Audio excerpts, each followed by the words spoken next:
નમસ્તે વાલા ખેડૂત મિત્રો। તો કપાસ અને મગફળીમાં ખૂબ મોટા પાયે નુકસાન થયું છે। કઈ રીતનું નુકસાન થયું છે તો કે કપાસ અને મગફળીનું વાવેતર ખેડૂત મિત્રોએ વાવણીમાં કરી દીધેલું છે, એની પછી એના ઉપર વરસાદ નથી થયો, એના માટે એ નુકસાનીમાં ફેરવાઈ ગયું છે। એટલે કે કપાસ હોય તો એ ડૂલ થઈ ગયો છે અને મગફળી પણ ઘણી બધી જગ્યાએ ઘણા બધા વિસ્તારોમાં ઉગી નીકળતી નથી। તો આના માટે હવે શું કરવું અને હવે જે રીતની વાવણી થાય, જે રીતનો વરસાદ પડે એમાં કેવા પગલાઓનું ધ્યાનમાં રાખવું, જેથી કરીને આપણું જે મોંઘું દાટ બિયારણ લીધેલું હોય, જે બિયારણ માંડ આપણને મળેલું હોય, એ બિયારણ આપણું નિષ્ફળ જતું હોય છે અને સામે આપણને નુકસાની જતી હોય છે, એવું ના થાય એના માટે શું કરવું। તો હું તમારી સાથે સાગર રાસડિયા, ખેડૂત પુત્ર, આપ સૌ ખેડૂત મિત્રોનું હાર્દિક સ્વાગત કરું છું। ખેડૂત છે તો જગત છે એવા હેતુથી અવારનવાર ટેકનોલોજીકલ ડિજિટલ ખેતીવાડીની માહિતી લાવતા રહીએ છીએ। તો આ વિડીયોને છેલ્લે સુધી જોજો, જેથી કરીને તમને પણ મજા આવે અને વધારે ખ્યાલ આવે। તો આ ચેનલમાં તમે બિલકુલ નવા હોય તો નીચેનું બટન દબાવીને આ ચેનલને સબસ્ક્રાઇબ કરજો અને અન્ય ખેડૂત મિત્રો સુધી આ વિડીયોને શેર કરજો, જેથી કરીને એ પણ સારી એવી માહિતી મેળવી શકે। વાલા ખેડૂત મિત્રો, આપણે વિડીયોની શરૂઆત કરીએ એ પહેલાં તમે જે અત્યારે પોસ્ટર જોઈ રહ્યા છો એ વસુધા એગ્રોટેક દ્વારા સરસ મજાનું એક ટ્રેક્ટર બનાવવામાં આવેલું છે, એને આપણે સિંગડા ટ્રેક્ટર તરીકે પણ ઓળખી શકીએ છીએ। આ ટ્રેક્ટર 7.5 હોર્સ પાવરમાં આપણને મળી શકે એવું છે અને ચોમાસું સિઝનમાં નિંદામણ માટે બેસ્ટમાં બેસ્ટ, બળદની જે ખોટ હોય એને પૂરી શકે એવું આ ટ્રેક્ટર છે અને ખૂબ સારી રીતે કામકાજ આપી શકે એવું આ ટ્રેક્ટર છે।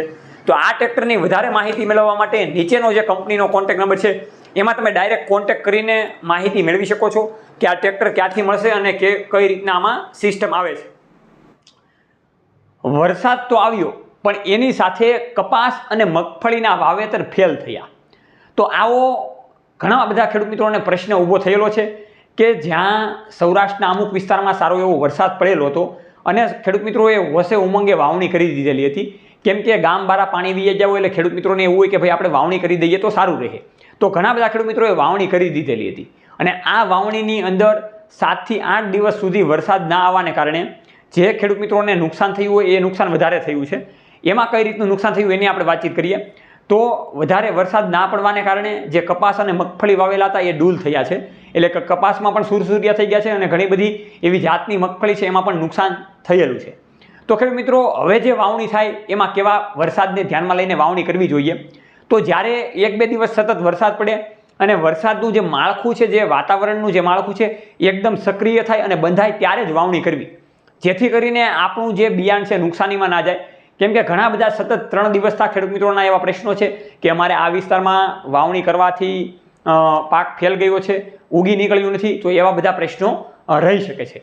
તો આ વાતનું ખેડૂત મિત્રો હંમેશા ખાસ ધ્યાન રાખવું અને સારી એવી તાકાત, એટલે ખેડૂત મિત્રો સારી એવી તાકાતવાળી વાવણી થાય, તાકાતવાળો વરસાદ થાય ત્યારે જ સરસ મજાની આપણે વાવણી કરવી અને આપણું જે બિયારણ જે મોંઘું લીધેલું હોય એ નુકસાનીમાં ના ફેરવાઈ જાય અને બીજી વખત આપણે મહેનત ના કરવી પડે, એનું ખાસ ધ્યાન રાખવું।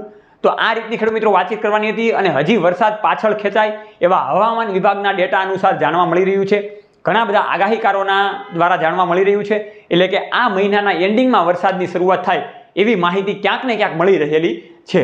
તો જોતા રહો રમેશને માટે ટેકનોલોજીકલ ડિજિટલ ખેતીવાડીની માત્ર ને માત્ર એક માહિતી, સચોટ માહિતી ખેડૂત પુત્ર ગુજરાતી પ્લેટફોર્મમાં। જય જવાન જય કિસાન, આ બંને છે આપણા દેશની શાન।